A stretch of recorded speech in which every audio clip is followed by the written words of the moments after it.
Hello friends, उमाटाक art and education में आपका स्वागत है। आज हम अपने इस वीडियो में देखेंगे लॉर्ड हार्डिंग द्वितीय के विषय में। देख लेते हैं इनका कार्यकाल 1910 से 1916 ईस्वी।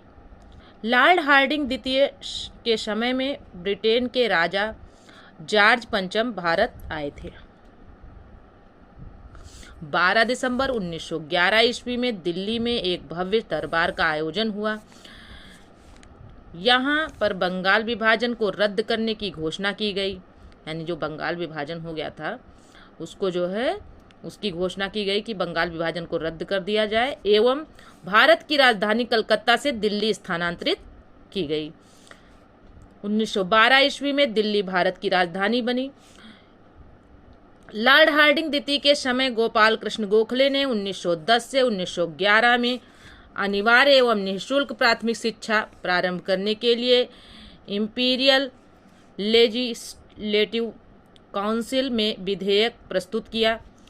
23 दिसंबर 1912 ईस्वी को लॉर्ड हार्डिंग पर दिल्ली में बम फेंका गया, इसके लिए अनुशीलन समिति उत्तरदायी था। यानी जो लॉर्ड हार्डिंग पर बम फेंका गया 23 दिसंबर 1912 को, इसके लिए कौन उत्तरदायी बना? अनुशीलन समिति को उत्तरदायी ठहराया गया। बताया गया कि अनुशीलन समिति जो है इसके लिए उत्तरदायी है। हार्डिंग बम कांड दिल्ली षड्यंत्र केस के रूप में जाना जाता है, यानी प्रसिद्ध है। जो हार्डिंग जो है लॉर्ड हार्डिंग पर बम फेंका गया तो जो है ये किस रूप में जाना जाता है? दिल्ली षड्यंत्र केस के रूप में जाना जाता है। इसमें 13 व्यक्तियों को अभियुक्त बनाया गया, जिसमें मास्टर अमीर चंद, दीनानाथ, भाई बालमुकुंद, बलराज मैला, बसंत कुमार एवं अवध बिहारी को गिरफ्तार किया गया। इसमें 4 लोगों को फांसी तथा 2 को 7 वर्ष की सजा मिली। दीनानाथ सरकारी गवाह बन गया। इसमें मुख्य भूमिका निभाने वाले रास बिहारी बोस जो थे वो जापान भाग गए। यानी लॉर्ड हार्डिंग द्वितीय के शासनकाल, लॉर्ड हार्डिंग द्वितीय जो थे, लॉर्ड हार्डिंग द्वितीय के समय 28 जुलाई 1914 को प्रथम विश्व युद्ध प्रारंभ हुआ। यानी इसी के शासनकाल में, जब इसका शासनकाल था लॉर्ड हार्डिंग द्वितीय का, तभी जो है 28 जुलाई 1914 को प्रथम विश्व युद्ध प्रारंभ हुआ। इसी के शासनकाल में फिरोज शाह मेहता ने बॉम्बे क्रॉनिकल एवं गणेश शंकर विद्यार्थी ने प्रताप का प्रकाशन किया। यानी जो बुक्स थी, जो पत्रिकाएं थी, ये इनका प्रकाशन जो है बॉम्बे क्रॉनिकल किसने निकाला? फिरोज शाह मेहता ने निकाला। और प्रताप नाम की जो पत्रिका थी उसको गणेश शंकर विद्यार्थी जी ने निकाला। 1916 ईस्वी में लॉर्ड हार्डिंग को बनारस हिंदू विश्वविद्यालय का कुलाधिपति नियुक्त किया गया। 1916 में लॉर्ड हार्डिंग को बनारस हिंदू विश्वविद्यालय का कुलाधिपति नियुक्त किया गया। आगे देख लेते हैं लॉर्ड चेम्सफोर्ड 1916 से 1921 ईस्वी। कांग्रेस का लखनऊ अधिवेशन था 1916 में। कांग्रेस का एकीकरण हुआ, यानी जो 1907 में इसका विभाजन हुआ था। और 1907 के जो सूरत अधिवेशन में जो है कांग्रेस का विभाजन हो गया था नरम दल गरम दल में। फिर जब 1916 का कांग्रेस अधिवेशन हुआ तो उसमें जो है क्या कहते हैं, ये नरम दल गरम दल एक हो गए। ठीक है, इनका एकीकरण हो गया, इसीलिए कहा गया कि जो है कांग्रेस का एकीकरण हुआ। कब हुआ? 1916 में हुआ। मुस्लिम लीग के साथ समझौता हुआ। 1916 में पूना में महिला विश्वविद्यालय की स्थापना की गई। 1916 में पूना में महिला विश्वविद्यालय की स्थापना की गई। और लॉर्ड चेम्सफोर्ड के शासनकाल में ही 1917 में शिक्षा पर सैडलर आयोग का गठन हुआ। शिक्षा पर सैडलर आयोग का गठन किसके काल में हुआ था? लॉर्ड चेम्सफोर्ड के काल में हुआ था। और कब हुआ था? 1917 में हुआ था। 20 अगस्त 1917 के सुधारों की घोषणा माउंटेग्यू घोषणा के नाम से जाना जाता है। लोक सेवाओं की परीक्षा इंग्लैंड एवं भारत में एक साथ कराने की संस्तुति माउंटेग्यू चेम्सफोर्ड रिपोर्ट के द्वारा की गई। आगे देख लेते हैं लॉर्ड चेम्सफोर्ड के काल में 1919 ईस्वी में रॉलेट एक्ट पारित हुआ। रॉलेट एक्ट पूछा जाता है, इंपॉर्टेंट है, पूछा जाता है कि रॉलेट एक्ट कब पारित हुआ था, तो 1919 में हुआ था। और लॉर्ड चेम्सफोर्ड के काल में ही 13 अप्रैल 1919 को जलियांवाला बाग हत्याकांड हुआ था, जिसमें जनरल डायर ने जो है गोलियां चलवा दी थी, जिसके कारण जो है 379 लोग मारे गए थे इस हत्याकांड में, जिसके कारण जो है गांधी जी ने अपनी नाइटहुड की उपाधि वापस कर दी थी। खिलाफत आंदोलन एवं गांधी जी का असहयोग आंदोलन इसी के समय प्रारंभ हुआ था। आगे देख लेते हैं, खिलाफत आंदोलन एवं गांधी जी का असहयोग आंदोलन इसी के समय के हैं, यानी इसी के समय के मतलब लॉर्ड चेम्सफोर्ड के समय के हैं। तृतीय अफगान युद्ध भी इसी के समय का है। तृतीय अफगान युद्ध जो है लॉर्ड चेम्सफोर्ड के समय का ही है। फिर है अक्टूबर 1920 में मानवेंद्र नाथ राय MN रॉय ने भारतीय कम्युनिस्ट पार्टी ताशकंद समूह का गठन किया। आगे देख लेते हैं, लॉर्ड रीडिंग का क्या है, 1921 से 1926 इनका कार्यकाल है। 1921 में मोपला विद्रोह हुआ। मोपला विद्रोह इंपॉर्टेंट है, ठीक है, पूछा जाता है, कई बार पूछा गया है, इसकी डेट पूछ ली जाती है, कब मिलान करने के लिए भी आ जाता है। तो लॉर्ड हार्डिंग 1921 में लॉर्ड रीडिंग के समय 1921 में मोपला विद्रोह प्रारंभ हुआ था। लॉर्ड रीडिंग के काल में ही प्रिंस ऑफ वेल्स ने नवंबर 1921 में भारत की यात्रा की थी। किसने यात्रा की थी? प्रिंस ऑफ वेल्स ने। प्रिंस ऑफ वेल्स ने यात्रा कब की थी? 1921 में की थी, और भारत की यात्रा की थी, और किसके शासनकाल में की थी? लॉर्ड रीडिंग के काल में की थी। इस दिन पूरे भारत में हड़ताल का आयोजन किया गया था। जब इसने प्रिंस ऑफ वेल्स ने जो है यात्रा की थी, तो उस दिन क्या किया गया था? पूरे भारत में हड़ताल का आयोजन किया गया था। 5 फरवरी 1922 को घटी चौरा चौरी कांड, ये जो चौरा चौरी घटना हुई थी, कांड हुआ था, वो कहाँ हुआ था? उत्तर प्रदेश के गोरखपुर जिले में हुआ था। के बाद गांधी जी ने अपना कौन सा आंदोलन वापस ले लिया था? असहयोग आंदोलन वापस ले लिया था। पूछा जाता है कि किस घटना के बाद गांधी जी ने अपना असहयोग आंदोलन वापस ले लिया था, और घटना कब हुई थी? तो वो घटना किसकी थी? चौरा चौरी कांड हुआ था गोरखपुर में, उस घटना के कारण गांधी जी ने असहयोग आंदोलन वापस ले लिया था। और साथ में कब ये घटना हुई थी? तो 5 फरवरी 1922 को हुई थी। कहाँ हुई थी? उत्तर प्रदेश के गोरखपुर जिले में। पूछा जाता है, इसलिए थोड़ा सा जोड़ देते हैं, जहाँ पर ज़्यादा पूछा जाता है कई बार बता देते हैं उसको। आप ये मत समझिएगा कि बार बार रिपीट कर रही हैं मैम। भारत में 1922 से इलाहाबाद में सिविल सेवा परीक्षा की शुरुआत हुई। 1922 ईस्वी में विश्व भारती विश्वविद्यालय ने कार्य करना प्रारंभ किया। 1923 ईस्वी में चित्तरंजन दास एवं मोतीलाल नेहरू ने इलाहाबाद में कांग्रेस के अंतर्गत स्वराज पार्टी की स्थापना की। अब पूछा जाता है, विश्व भारती विश्वविद्यालय ने कार्य करना कब प्रारंभ किया? तो 1922 में किया था। एक चीज और पूछा जाता है, स्वराज पार्टी की स्थापना कब हुई थी? स्वराज पार्टी की स्थापना 1923 में हुई थी, और किसने किसने मिलकर की थी? तो चित्तरंजन दास और मोतीलाल नेहरू जी ने की थी। कब की थी? 1923 में की थी। आगे देख लेते हैं, चुनाव में इस दल को मध्य प्रांत एवं बंगाल में पूर्ण बहुमत मिला। किसको? स्वराज पार्टी को। 1925 ईस्वी में प्रसिद्ध आर्य समाजी राष्ट्रवादी नेता स्वामी श्रद्धानंद की हत्या कर दी गई। कब की गई स्वामी श्रद्धानंद की हत्या? 1925 ईस्वी में। आगे आते हैं, लॉर्ड इरविन 1926 से 1931। 3 फरवरी 1928 ईस्वी में साइमन कमीशन बंबई पहुंचा। लाला लाजपत राय की मृत्यु के बदले में भारतीय चरमपंथियों द्वारा दिल्ली के असेंबली हॉल में 1929 ईस्वी में बम फेंका गया। आगे देख लेते हैं, बम फेंका गया। फिर हुआ लाहौर जेल में जतिन दास ने 13 जुलाई 1929 को भूख हड़ताल शुरू कर दी। वह भूख हड़ताल के 64वें दिन 13 सितंबर 1929 को उनकी मृत्यु हो गई। भूख हड़ताल का कारण भारतीय एवं अंग्रेज कैदियों के बीच व्यवहार में किया जाने वाला भेदभाव था। 1929 ईस्वी में कांग्रेस के लाहौर अधिवेशन में पूर्ण स्वराज का लक्ष्य रखा गया, निर्धारित किया गया और 26 जनवरी 1930 को स्वतंत्रता दिवस मनाने की घोषणा की गई।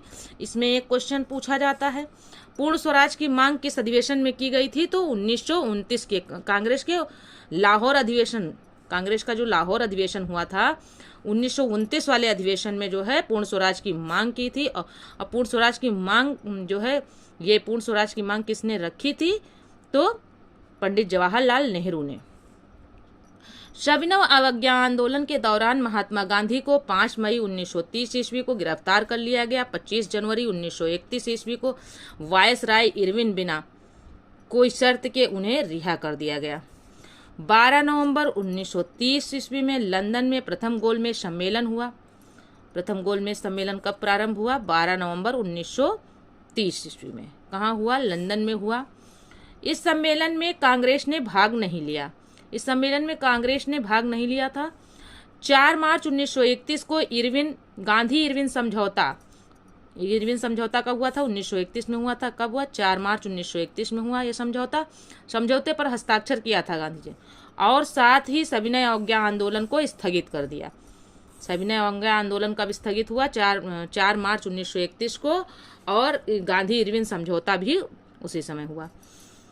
नोटेड पॉइंट में, वायसराय भवन वर्तमान में राष्ट्रपति भवन में रहने वाले पहले व्यक्ति लॉर्ड इरविन थे। इस भवन के निर्माण में 17 वर्ष लगे थे और 1931 में इसका उद्घाटन हुआ। इस भवन का वास्तुकार सर एडविन लुटियंस और हर्बर्ट बेकर थे। ठीक, वायसराय भवन जिसको कहते थे, वर्तमान में जो राष्ट्रपति जहाँ रहते हैं, वो भवन किसने निर्मित किया था? एडविन लुटियंस और हर्बर्ट बेकर ने। आगे आते हैं, लॉर्ड वेलिंगटन 1931 से 1936 इनका कार्यकाल रहा। लॉर्ड वेलिंगटन के समय में लंदन में 7 सितंबर से 1 दिसंबर 1931 तक द्वितीय गोलमेज सम्मेलन का आयोजन हुआ। इस सम्मेलन में कांग्रेस ने भी भाग लिया। कांग्रेस का प्रतिनिधित्व गांधी जी ने किया था। दूसरे गोलमेज सम्मेलन की असफलता के बाद गांधी जी ने 3 जनवरी 1932 ईस्वी को दोबारा सविनय अवज्ञा आंदोलन प्रारंभ कर दिया। यानी पहले इन्होंने स्थगित कर दिया था इरविन समझौते के बाद, लेकिन जब ये क्या कहते हैं, गोलमेज सम्मेलन जो है ये विफल रहा, तो 3 जनवरी 1932 ईस्वी को दोबारा सविनय अवज्ञा आंदोलन उन्होंने प्रारंभ कर दिया। 16 अगस्त 1932 में रैमजे मैकडोनाल्ड ने विवादास्पद सांप्रदायिक पंचायत की घोषणा की। इसके अनुसार दलितों को हिंदुओं से अलग मानकर उन्हें अलग प्रतिनिधित्व देने को कहा गया और दलित वर्गों के लिए अलग निर्वाचन मंडल का प्रावधान किया गया, जिससे गांधी जी बहुत दुखी हुए और उन्होंने इसे हटाने के लिए आमरण उपवास आरंभ कर दिया। अंत में एक समझौता हुआ जिसे प्रायः पूना पैक्ट कहते हैं, किया गया। पूना पैक्ट कब हुआ था? तो ये जो पूना पैक्ट मतलब पूना समझौता कहते हैं, और ये पूना समझौता किया गया जिसमें दलित वर्गों के लिए साधारण वर्गों में ही सीटों का आरक्षण किया गया।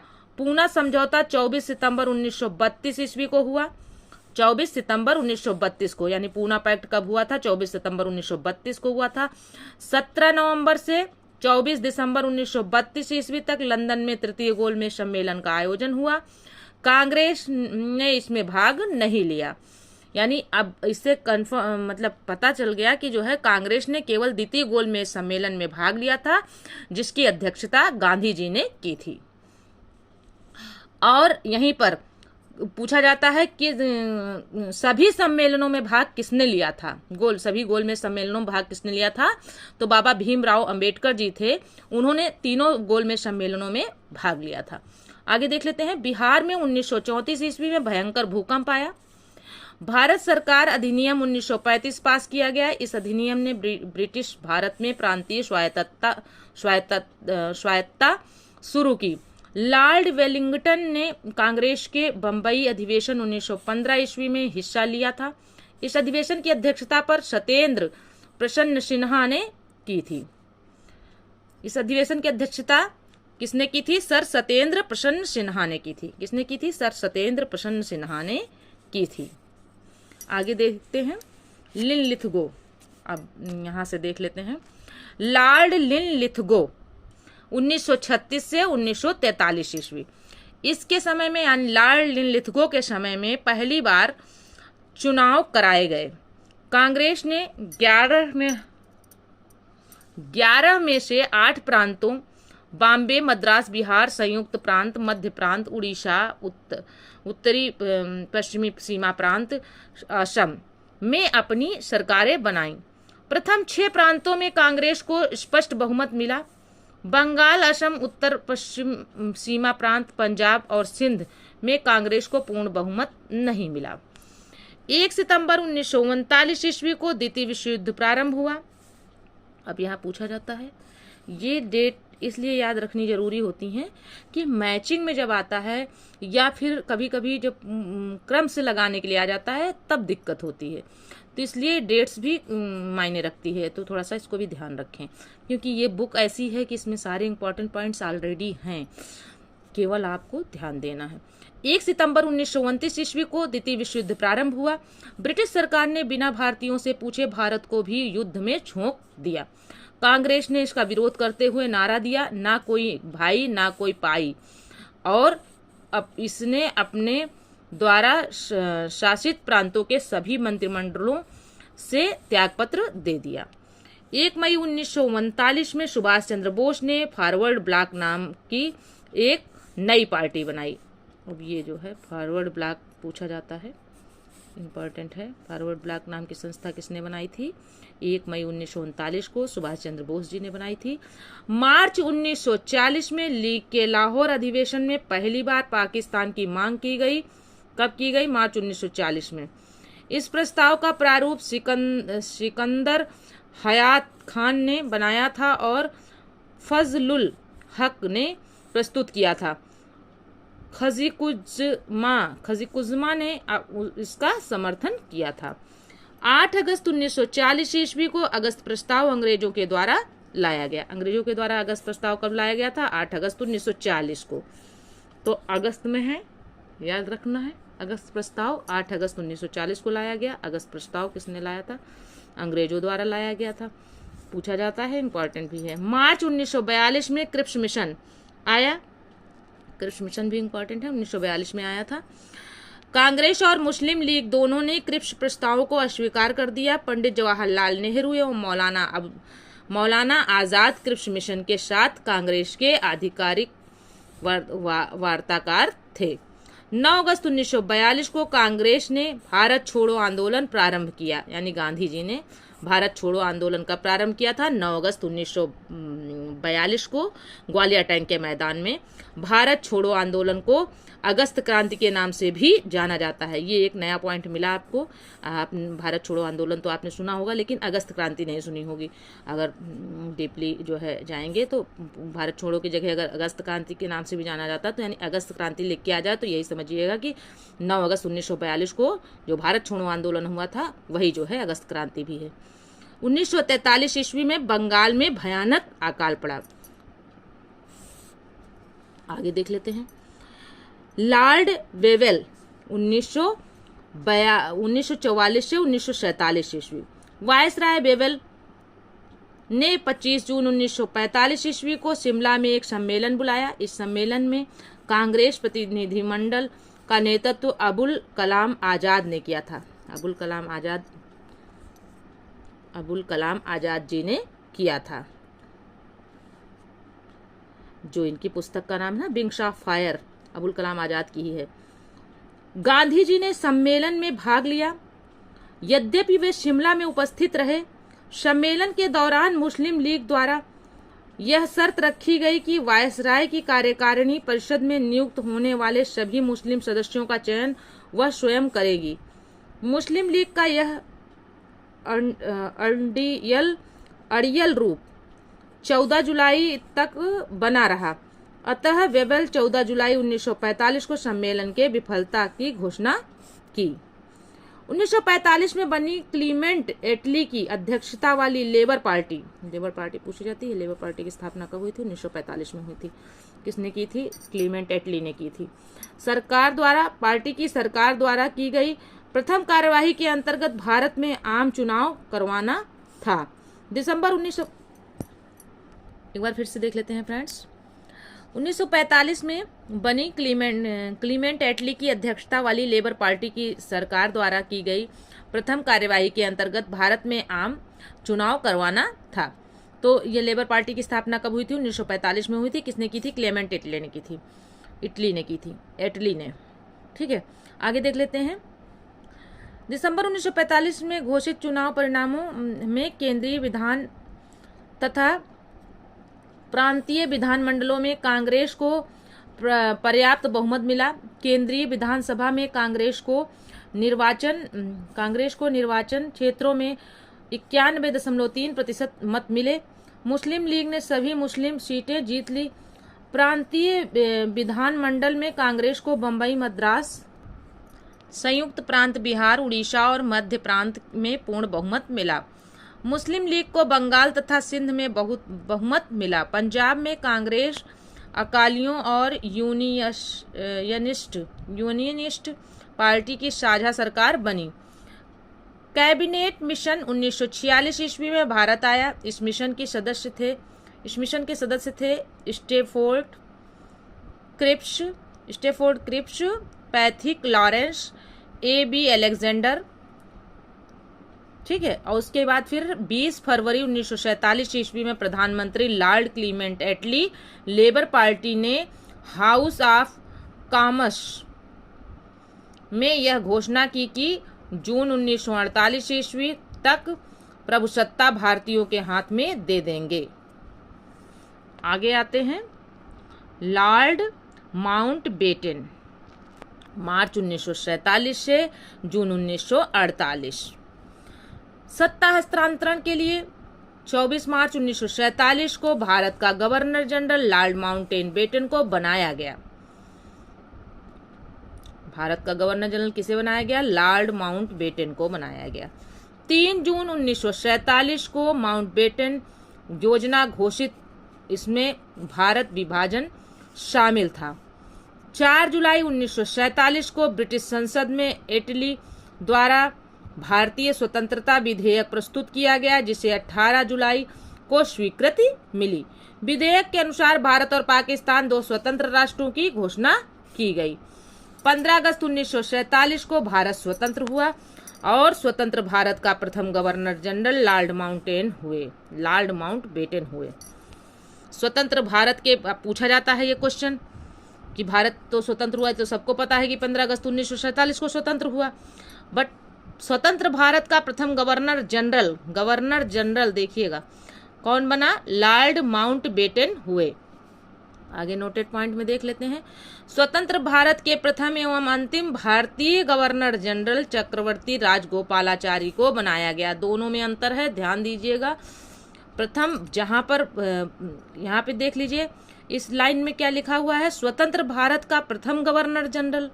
प्रथम गवर्नर जनरल की बात करें तो लॉर्ड माउंटबेटन है, और लेकिन ये कहे कि स्वतंत्र भारत के प्रथम एवं अंतिम, प्रथम भी है अंतिम भी है, लेकिन अगर प्रथम की बात करें तो आपको बताना प्रथम भारतीय, यहाँ पर देखिए भारतीय लगा हुआ है, तो क्वेश्चन जो है ध्यान से पढ़ के करना है सभी को। तो यहाँ पर अगर आ जाए कि भारतीय गवर्नर जनरल, तो आपको लिखना है चक्रवर्ती राजगोपालाचारी हुए। ठीक है, चक्रवर्ती राजगोपालाचारी थे। तो फ्रेंड्स, यह वीडियो यहीं तक था। वीडियो अगर आपको पसंद आए, वीडियो की जानकारी अच्छी लगी हो, तो चैनल को सब्सक्राइब करें, वीडियो को लाइक करें, अपने दोस्तों में शेयर करें। फ्रेंड्स, आप कमेंट्स नहीं करते हैं, इसलिए हम जान नहीं पाते हैं कि हमारी कमियां क्या हैं। लेकिन अगर आप हमारे वीडियोस देखते हैं तो प्लीज़ कमेंट्स करें, ताकि हम उसको जो है कुछ अच्छा और भी इम्प्रूव कर सकें अपने वीडियोस में। अभी तो फ़िलहाल जो हमसे हो पाता है, मैं पूरी कोशिश करती हूँ।